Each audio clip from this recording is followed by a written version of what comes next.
నామములో మీ అందరికీ నా హృదయపూర్వక వందనాలు తెలియజేస్తున్నాను. నా జీవితాన్ని, మన జీవితాలను ఎప్పుడూ కూడా దేవునికి సమర్పించుకొని బ్రతకవలసిన వారమై ఉంటున్నాము. జీవితాంతము వరకు నీకే సేవ సల్పుదునంటిని,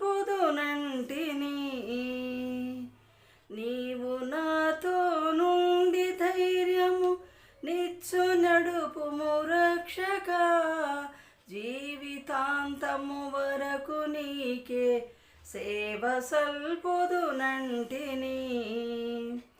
ఎన్ని ఆటంకంబులున్నను ఎన్ని భయములు కల్గినా అన్ని పోవును నీవు నాకడ నున్న నిజమిది రక్షక.